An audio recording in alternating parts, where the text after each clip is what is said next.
Welcome to the Access of your host, Hayvi Bouzo. In this episode, we'll be discussing the Iranian regime's oil tanker attacks, Iran's regional influence and activities, and Iran's uranium enrichment increase. To talk about all of this, we are joined by Clare Lopez, Vice President for Research and Analysis at the Center for Security Policy. Thank you so much for joining us today, Clare Lopez, once again. Thank you for having me. Always glad to be with you.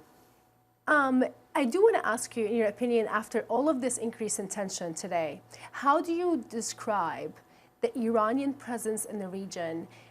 Is it regressing? Is it being weakened? Or are they continuing to have the same influence in all of these countries, Iraq, Syria, Lebanon, and obviously Yemen? How do you view the changing dynamic in the Iranian militia presence at this point? I think with all of the evidence we have in hand, that we have to conclude that the Iranian regime is becoming more aggressive, more belligerent. And part of that has to do with the extreme fragility of the regime under the increased sanctions imposed by the Trump administration. Part of that has to do with its own internal dynamics, where the Iranian people themselves have been in the streets protesting, demonstrating, on strikes for at least 18 months now. And part of that has to do with its own agenda, the agenda of the Iranian regime, which anybody can look up by taking a look at the Iranian Constitution, which is in English and other languages too, online. I want to go back to Syria a little bit. Ambassador James Jeffrey said that Iran must withdraw from all of Syria. In your opinion, is this doable? It's doable, and I think Ambassador Jeffries is actually right on target with calling for that withdrawal. The Iranian presence in what's left of Syria, I mean, it's hardly all of Syria, it's whatever territory Damascus still controls, which is far less than it used to, of course. But their presence, the presence of Iranian IRGC, Islamic Revolutionary Guard Corps, Quds Force, and also the affiliated militias that were brought in from other places, like Afghanistan, like Pakistan, like Shiite militias out of Iraq as well, whatever's left of Iraq. All of those have that presence there, and it's got only one purpose. The Iranians and these Shiite allied militias have no business in that land. They have their own country. Mm-hmm. They're there for one purpose and one purpose only, and that is to threaten the Jewish state of Israel with existential genocidal threats. Mm-hmm. But when the United States talks about this, and we keep hearing this, obviously Israel has its own demands for Iran to pull out of Syria, and it does conduct its own military airstrikes against Iranian proxies all over Syria. But, I mean, on the ground, in your opinion, how could we get this to actually manifest and happen? I mean, does that need an entire war? Or is surgical airstrikes, the same way Israel has been doing against the Iranian regime, is actually, could lead into the complete withdrawal? The cost would be so high for Iran that it has to withdraw its forces. I think that this is an area where the United States administration of President Donald Trump can best interact, perhaps, with President Vladimir Putin of Russia. Russia, of course, holds the key to a lot of Iranian activities in the region, and in particular in those battlefields north of Israel in what used to be Syria. I think that this is a place where we understand that the Russian objectives there and the Iranian objectives there are not at all identical. The Iranians are there, as we've just said, for the sole purpose of threatening Israel with genocide, with wiping it off the map as they call for on a regular basis. That's not why Russia's there. Mm-hmm. Russia has certain specific objectives, which include the maintenance of its important bases, Latakia, Tartus, for example. Mm-hmm. It wants a continuation of a reliable arms client in Damascus, whomever that may be, Bashar al-Assad or another. And Russia wants a presence in the region from which it can exert influence and counter, let's be frank, the United States influence. But that's not at all the same thing as what Iran wants, the regime in Iran wants, which is the destruction of Israel. And so there, I think, is room for discussion and perhaps cooperation between Moscow and Washington, D.C. I mean, we saw the trilateral meeting in Jerusalem just now. I mean, in your opinion, you know, look, in the media, it seemed as if Russia was on one side and the United States and Israel on another side. Russia was trying to say that it is fighting extremism with Iran in Syria, which a lot of people might find untrue. And the United States and Israel are saying, no, Iran must leave Syria. While others are saying it's actually the opposite. Russia is giving the green light to Israel. They do not want to interfere. They prefer that Iran gets out of Syria. Which one do you lean towards more? You know, I think it's somewhere in between. Russia obviously came to the defense of the Damascus regime. And it did that in very close cooperation with the Tehran regime of Iran. However, you know, as you were saying, Russia does not want to see total destabilization in that region any worse than it already is, any more than we do. And so when Israel conducts these strikes that you're mentioning, which are most often targeted at the transfer of either missiles, other kinds of weapons, or high-tech capabilities like precision guidance, targeting for missiles, that sort of thing, from Iran to Damascus, perhaps to Hezbollah as well, which has bases all over. That is when Israel strikes. But we'll notice that despite the air defense capabilities that Russia has provided to Damascus, those air defenses and any Russian air defenses are not activated when the Israeli strikes come against those specific targets, which says, to me, I think that there is room for some kind of a modus vivendi and understanding between Putin and Trump, Moscow and Washington, and Israel.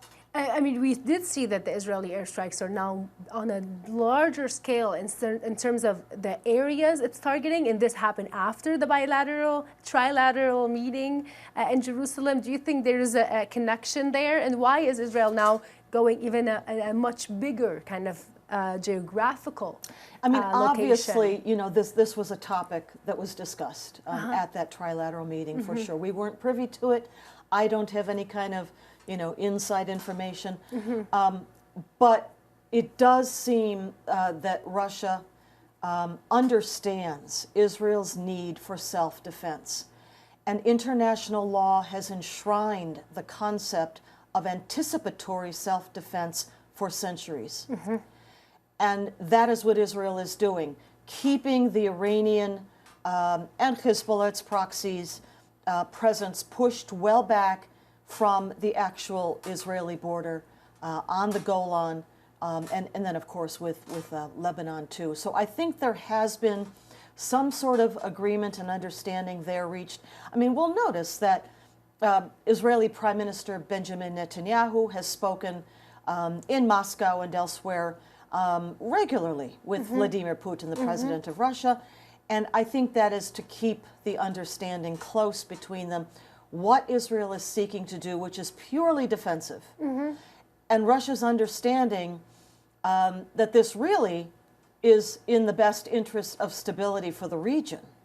Now, does that mean that Putin will agree to the United States position that Iran must remove all of its own troops and other proxy troops out of the territory that Damascus still controls?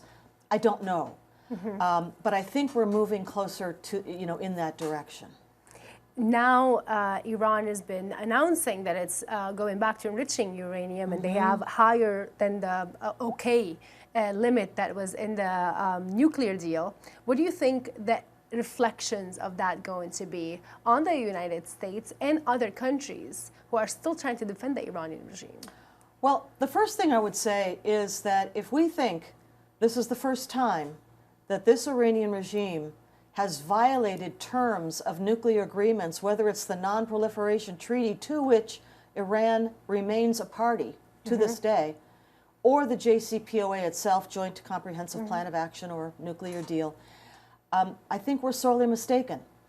For one thing, we have never, the IAEA, International Atomic Energy Agency, international inspectors, have never had access to all of Iran's off-limits, secret, hidden sites, many of which we know for a fact are hidden underground, under tunnels, bunkers, mountains. And so, you know, the announcement by the Iranian regime just a day ago that they were going to breach the JCPOA terms and enrich above the 3.67% allowed. That level on up to 20% is low enriched uranium. You go above 20% enriched uranium and you're talking high enriched uranium, which is not yet weapons grade, which would be over 90%. But the way these things go, even the numerically apparently small advances, in fact, represent a much bigger advance towards weapons grade than just the numbers themselves might suggest. That's a technological point. But the other thing they have breached, of course, is, or plan to, is the 300 kilogram stockpile that they agreed to, and now they say they will breach it. But here's the question. If this Iranian regime has forsworn nuclear weapons, what would an agreement or not have to do with them taking steps that lead in that direction? You know what I mean? So if they don't want nuclear weapons, and they never have wanted nuclear weapons per their claims, most improbable, of course, then why would they be taking steps in that direction, be there an agreement or not? In your opinion, I just wanted to know, is Iran doing this and going back to enriching uranium as a message to the European countries, because Iran no longer believes that the European countries could actually give its the money, the investment that Iran was hoping to gain out of the nuclear deal? Well, again, I go back to the point. Why are they driving for capabilities that would enable a deliverable nuclear weapon if they have forsworn that option? In any case, under any circumstances, why would they take such steps? Their excuse for taking these steps right now, indeed, as you suggest, is that they thought, the Iranian regime thought, it was going to get more economic benefits out of the nuclear deal, and they look especially to the Europeans who were party to that deal, the other members of the UN Security Council, and Germany, also Britain, France. And indeed, they tried hard. They fought hard to preserve this deal, or some semblance of it. It's not working because of the toughness of the U.S. sanctions, and especially the application of secondary sanctions, that is, sanctions by the United States against any entity, country, company that would do business, continuing to do business, especially oil business, with Iran. And then, of course, the recent withdrawal or cancellation of the waivers, 2 out of 7 total waivers withdrawn by President Trump in just recent days. So all of that is really pressing down hard on the Iranian regime, which is fragile in any case, as we talked about earlier. But the financial situation is really giving it a lot of trouble, and it looks to the Europeans to exert pressure against the United States in hopes that somehow their pleas will reach President Trump and somehow cause him to say, oh, so sorry, we really didn't mean it. Not happening. You mean the European countries have been saying that they are able to help Iran, that they're drafting a protocol that's going to help Iran? I mean, is that realistic? Could they actually somehow bring companies to invest and be able to provide those exceptions for Iranian oil to be sold? You know, they tried for a long time to create this special vehicle, as they call it, a means of trade with Iran that could continue, but wouldn't involve U.S. dollars. That was the idea, to avoid the use of the U.S. financial system and U.S. dollars.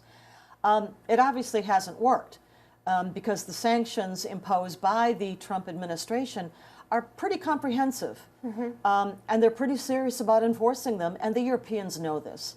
So that's not going to work. And I think the Europeans and the Iranian regime all know that. What is the future then of this relationship? I mean, what's going to come out now knowing that Iran is basically enriching and the EU is out of options? What would they do? What's the future of this relationship? Well, you know, as I said towards the beginning here, I think that this Iranian regime is going to push towards ever more aggressive and belligerent behavior. I would expect to see more behavior by proxies like Hamas, like Hezbollah against Israel. Let's remember, too, that Hezbollah has a presence all over Europe, but also in the Western Hemisphere, too. All over Latin America, South, Central, and North America. There are Hezbollah cells inside the United States. The United States. Yes. And they work very closely with the Mexican drug cartels on narco trafficking. They've also been caught recently, as well as have Iranian agents, actual Iranian agents, in the United States. Yes, the trial for at least one of those concluded only a few weeks ago. And what they were doing is conducting pre-attack casing and surveillance against American targets, Iranian opposition targets inside the United States, and also Jewish and Israeli targets. So all of those are options for this very belligerent, aggressive, and, to be frank, jihadist regime in Tehran. And I would expect to see more of that behavior. Now, as well, we're seeing the activation, or further activation, maybe I should say, of the Shiite terror militias inside of Iraq, or whatever's left of Iraq. And those militias there, sometimes called the Popular Mobilization Units, or yes, PMUs. And I was going to ask you about that. Or Hashd Shabi.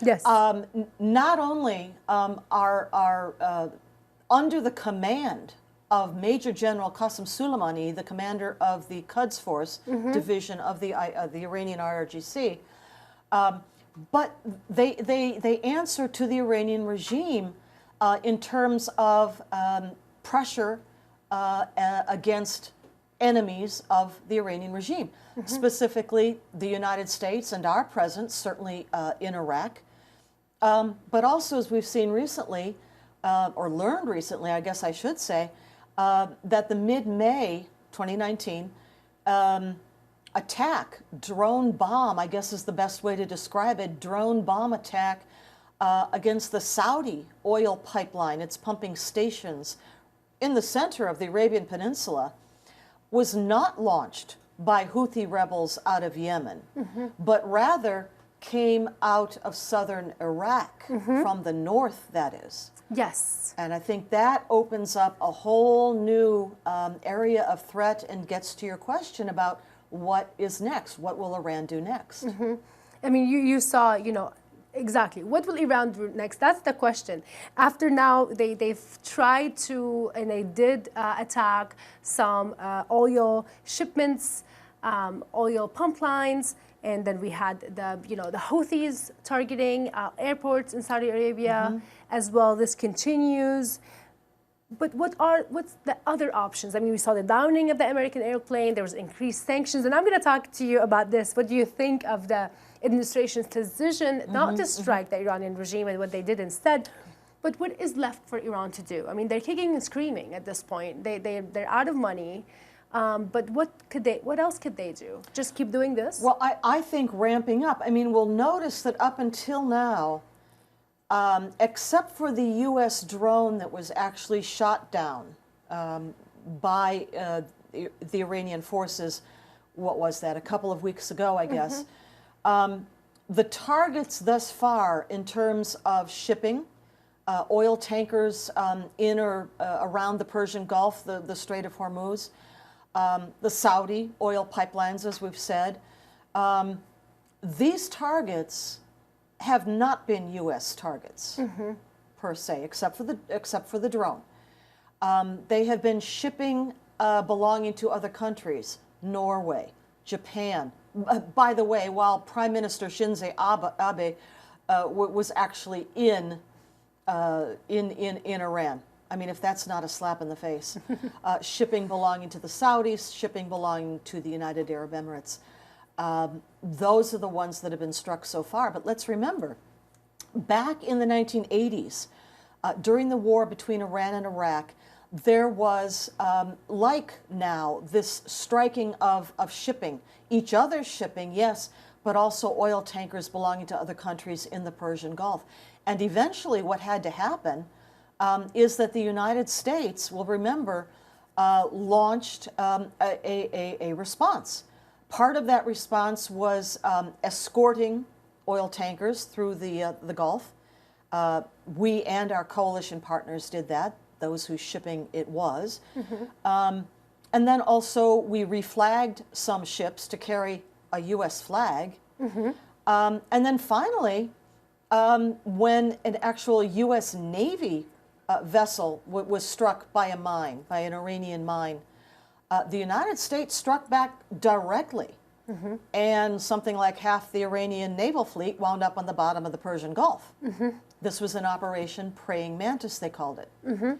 So, you know, as things escalate, it's not Iran, it's not the Iranian regime that holds the upper hand.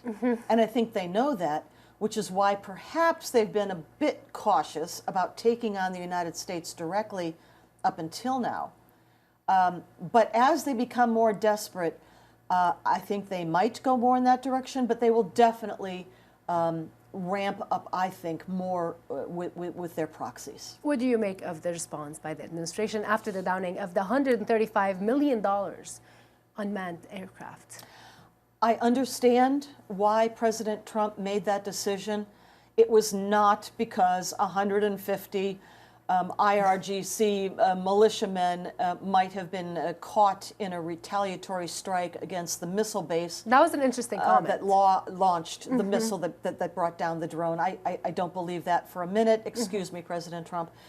But I do think that there was some caution there, advised perhaps by the president's advisors, that we should try other measures first, like the cyber strikes, the cyber attacks that were launched back against Iranian networks.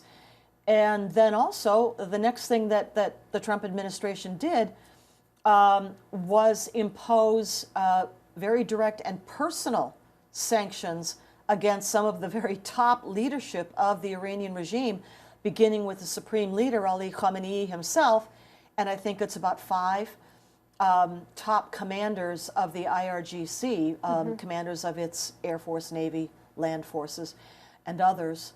And those sanctions really get at the ability of the Iranian regime to move money. They have a lot of their ill-gotten gains, and we're talking tens of billions of dollars, in banking around the world, Swiss banks, other offshore banks, not inside of Iran. These sanctions stop the ability of the supreme leader to access his own gazillions of offshore accounts. Now that's serious. And that likewise of the commanders that were named in those sanctions too. People may not realize, but top commanders of the IRGC and its Quds Force, Besiege Force, and the intelligence service, the MOIS, or Ministry of Intelligence and Security, actually outright own, I mean, their names are on ownership of at least, probably quite a bit more than 30% of the Iranian economy. I'm talking about banks, financial institutions, companies, mines, etc. They outright own those things. But the money is not in Iran. It's in these accounts around the world. And so, at least reporting, that we've heard, talks about cutbacks in salary to some of, since those sanctions have bit down harder. Sanctions, that cut off that funding, but also funding for some of the terror proxies like Hezbollah. Now, from my perspective, part of the maybe unintended consequence of that, not that I'm talking against it, I'm not, but just to be aware of what happens. And we saw this before, in the time period before the nuclear deal was finished in July of 2015, in those years leading up to it, U.S. sanctions likewise were pretty tough, biting down hard on the Iranian regime to the point that they did have to cut back on their largesse to Hezbollah and others. And so what happened instead, Hezbollah turned to make up its shortfall to increased criminality, and in particular, increased narco trafficking. Now, we talked a bit ago about the narco trafficking going on in the Western Hemisphere. Is that to compensate for this? To compensate and to make up for whatever it is that Iran is not providing them now, that it did maybe before. And that narco trafficking at some points in the past has been the #1 funding source for Hezbollah. I don't know that it is that right now, but that's the pattern. They will ramp up. We're talking about cocaine and opium trade out of Colombia, as I said, up through Central America with the Mexican drug cartels across our border, all the way on up to Canada. Yes. We're also talking about involvement in the Taliban, Afghanistan opium trade. Hezbollah and the Iranian IRGC, Quds Force, are deeply involved in that as well. So these are alternative sources of funding and all kinds of other criminality, contraband, and so forth, that we might expect, and we should be ready to see Hezbollah turning to. Yeah. And that would take us to the question, we are seeing that the Houthis, for example, are helping up the Iranian regime. They're targeting Saudi targets. They're involved in these retaliatory actions by the Iranian regime, but not Hezbollah. Why? Why do you think Hezbollah is being careful on, acting up to help the Iranian regime? It may be that it's being held in reserve. It may be also that it is repositioning. Now, during these years since 2011 and the beginning of the uprising against Bashar al-Assad's regime in Damascus, up until now, we're here now in July of 2019, these last 8 or so years, Hezbollah sent, whether willingly or not so willingly, tens of thousands of its fighters to Syrian battlefields. They lost thousands of fighters, both killed and injured. That took a real toll on them. Now, the flip side of that, of course, is that the remaining fighters of Hezbollah got valuable combat experience. So it may be that they are repositioning away from those Syrian battlefields now, that they perhaps are not thought to be needed so much. And that repositioning, unfortunately, is, as I'm moving my hands here, drawing south, back into Lebanon and back towards the Israeli border. And as I said, also their presence here in the Western Hemisphere. We know it's here. We know they're active. We know what they're doing. And I think we need to be aware and alert to indicators and warnings that they may be gearing up for response. Now, response, I'm saying, because Hezbollah does not just go willy-nilly and do whatever it feels like. At the ground level, day to day, its activities are its own, right? Yes. But on any kind of a bigger attack, like the 2006 attack against Israel, like 9/11 itself, in which Hezbollah and Iran were both deeply involved. That is always at the orders from the top. The chain of command from Hezbollah goes through the Quds Force, that is Qasem Soleimani, up through the IRGC, and to Tehran, to the Supreme Leader himself. So that order would have to come from the Supreme Leader. In your opinion, what could we do more? What the administration could do more to basically stop or confront or, counter the Hezbollah activities in Central South America and in the United States? Right. So here in the Western Hemisphere, and certainly inside the United States, I think one of the most important things that the Trump administration could do is to revive what is called Operation Cassandra. Operation Cassandra began quite a number of years ago. It was led by DEA, the Drug Enforcement Agency, the FBI, and with partners in the Western Hemisphere, including the government of Colombia and others, and was targeted against Hezbollah narco-trafficking and the money laundering and other criminality that always goes along with narco-trafficking. And they were quite successful as far as that went. They brought prosecutions into U.S. courts. They got convictions. But then, this is during the Obama administration, they ran up into that period of time when the Obama team wanted to reach that nuclear deal that was eventually concluded in 2015 with the Iranian regime. And so Operation Cassandra was shut down. First it got slow rolled, and then it got shut down. Completely. Well, until today. I'm not going to say that they're not doing anything, and I really do have to give a lot of credit to the Department of Treasury, FBI, DEA, those on the front lines of this fight against Hezbollah and other narco-trafficking. They have done as much as they can possibly do, but I think that specific focus that Operation Cassandra brought to that fight needs to be revived. And the other thing I would say is that additional training, briefings and training need to be provided within the Trump administration. I mean National Security Council, I mean intelligence community, White House itself. The front lines, of those agencies, DEA and FBI, they know perfectly well what they're up against. But I'm somewhat concerned that at the higher levels above them, at the National Security Council level or the intelligence community level, or even Department of Justice, Department of State level, there is not the same awareness of, number one, what is the Iranian regime? What does its constitution say, which is in English online? How does the Iranian regime deploy its Shiite terror proxies like Hezbollah, and here, especially in the United States? What might we expect going forward if the pressure on the Iranian regime continues, as we all expect that it will?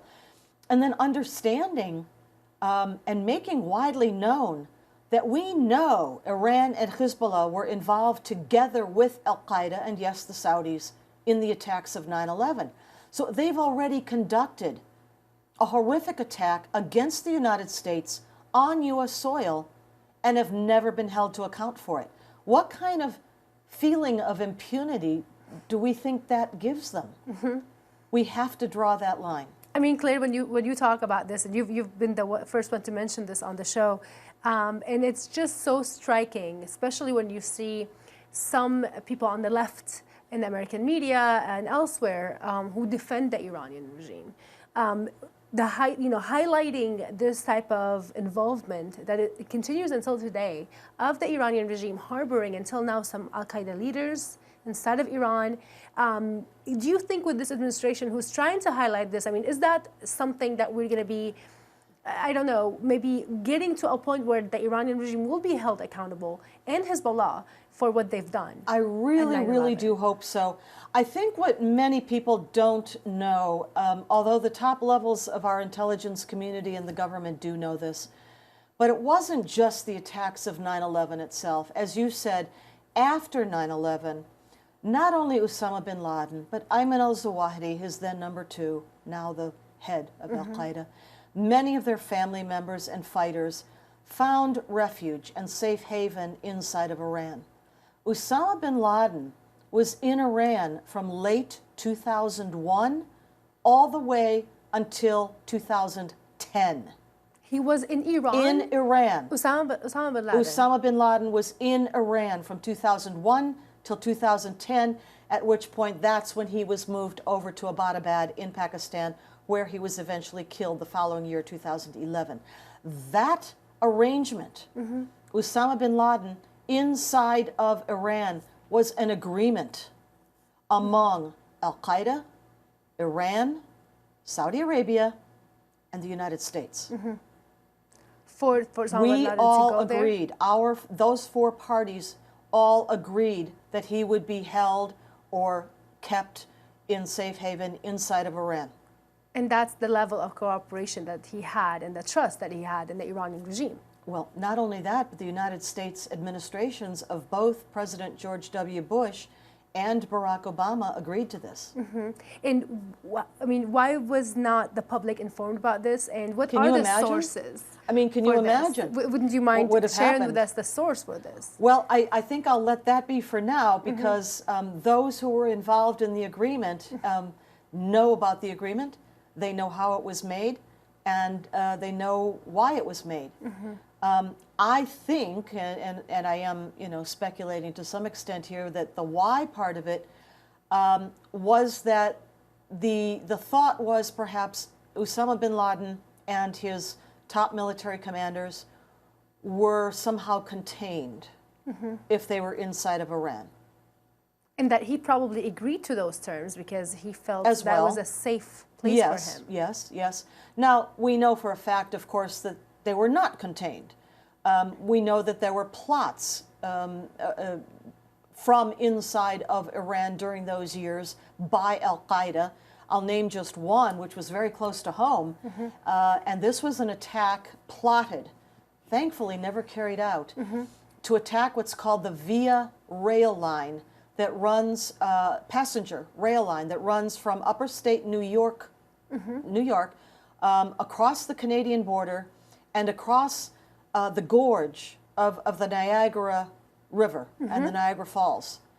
The plot, which was hatched inside of Iran with plotters that were in Canada and had gone back and forth to Iran, and Al-Qaeda in Iran, that plot was discovered and it was stopped before anything could happen, but the plan was to blow up a passenger train over the Niagara River Gorge, the Via rail line plot. That goes back, I think, to about 2013, if I remember correctly, something like that.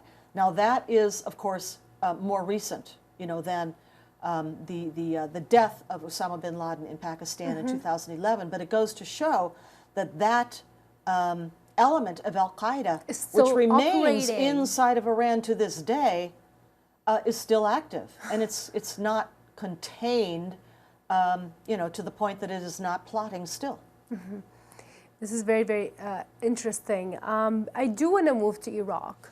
The Hashd al-Shabi forces. Now, I mean, we heard that Adel Abdel Mahdi, which is the Prime Minister of Iraq, is saying that they want to include the Hashd al-Shabi within the Iraqi forces, which is some people view as very negative because there are still ideological, extremist, jihadi fighters in these militias. And now they're going to be accessing American training programs, et cetera, weapons, so far and so forth. However, others are saying, but it's better to dissolve these militias and eventually you will get a more of a stronger Iraqi force. Which opinion do you agree with more? I think we have to understand that the influence of the Iranian regime on whatever is left of the Baghdad regime is very strong, very close, very tight. In fact, one of those Shiite militias, the Badr Corps, practically, for all practical purposes, controls the Iraqi Interior Ministry.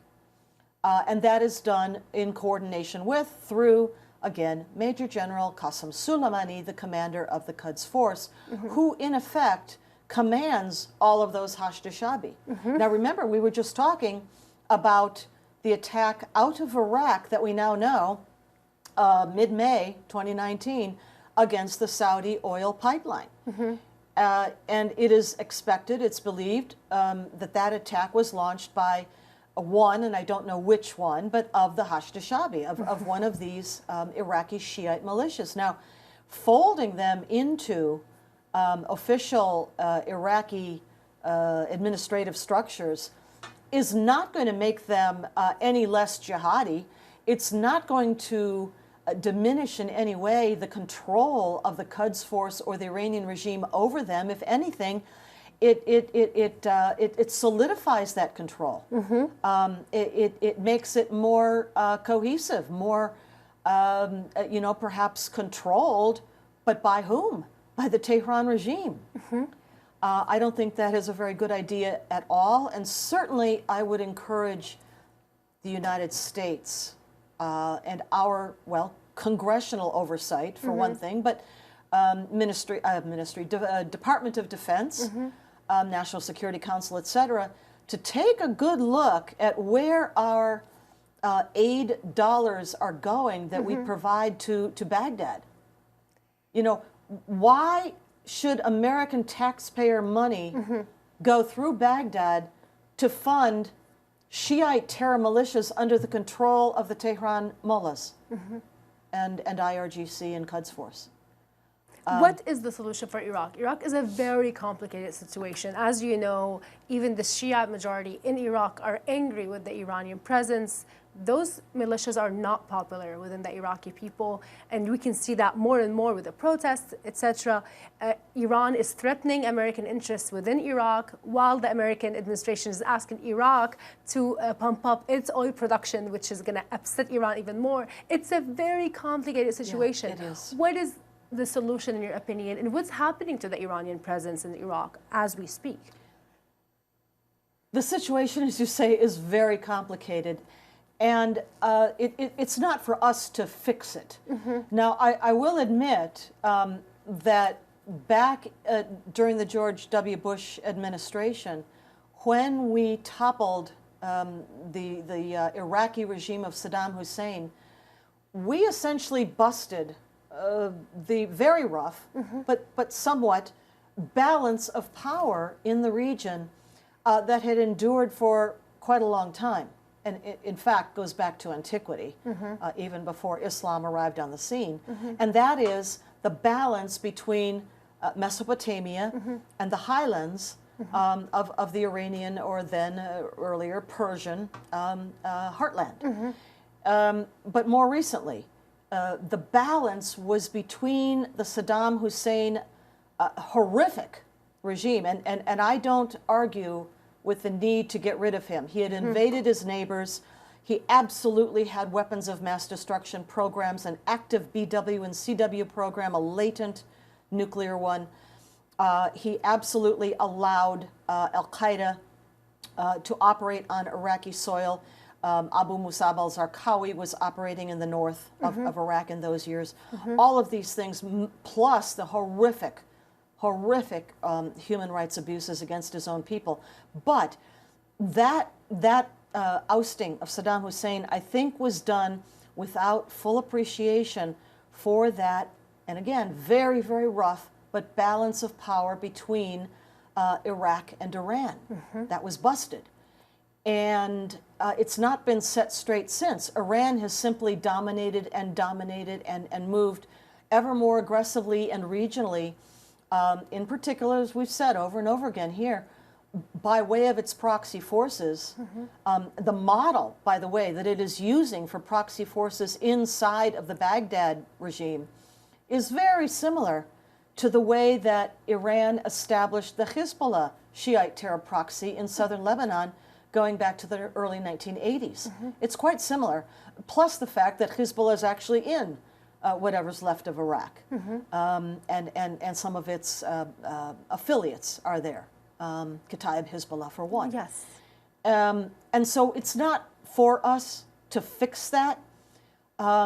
But what I would say that it is in our power, and I think our interests, United States national security interests, is to support the people of Iran. The people of Iran want nothing more than regime change. They want a different regime that is accountable to them, that stands for their interests, defends their interests. I mean, we've seen, you know, labor is on strike. Students, women, ethnic minorities across the entire country have been in the streets for 18 months. The U.S. media, the Western media, for whatever reason, just doesn't cover this very much. But there have been protests on a daily basis by the hundreds and thousands of people on the streets protesting this regime. And if you have any look at some of the graffiti that gets spray painted onto some of the walls over there, it's very interesting. I just saw one yesterday, for example. In Farsi, it says, Marg bar Khomeini, death to Khomeini. And underneath, somebody spray painted in English, in red spray paint, Trump 2020.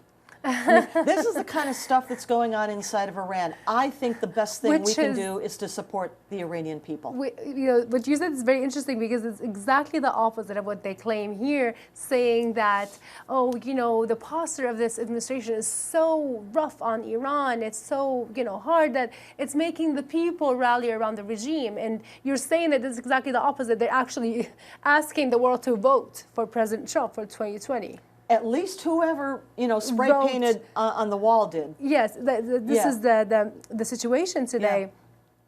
In your opinion, and that's what I actually want to end the show with, that there was some rumors and leaks that John Kerry, our former Secretary of State, has basically sent messages to the Iranian regime, hold off until the next presidential elections, and just, you know, just try not to collapse, basically, until then. Because that's what they're betting on today. Do you think this is a realistic bet? I mean, obviously, do you believe those leaks? Is this just a rumor?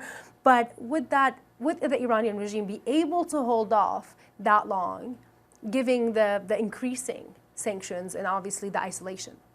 Well, I have seen those same reports in the media and in different media that are reliable. I mean, reliable media, international media, have reported that John Kerry has been doing exactly as you say and encouraging his former negotiating partners to just hang in there.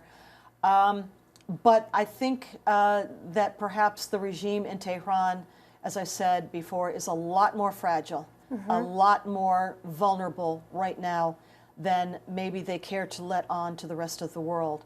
And again, from all these different perspectives, from, as we said, its own people, you know, in the streets demonstrating against it, as well as the external pressures that President Trump is leading in terms of sanctions, and the financial pressures. I do think that the financial pressures are very serious. I think, unfortunately, the Iranian people are suffering a great deal, and that is to be regretted.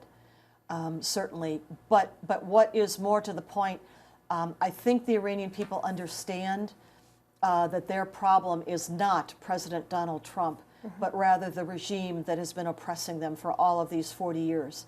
And they understand that it's not just the oppression, but that it's massive corruption.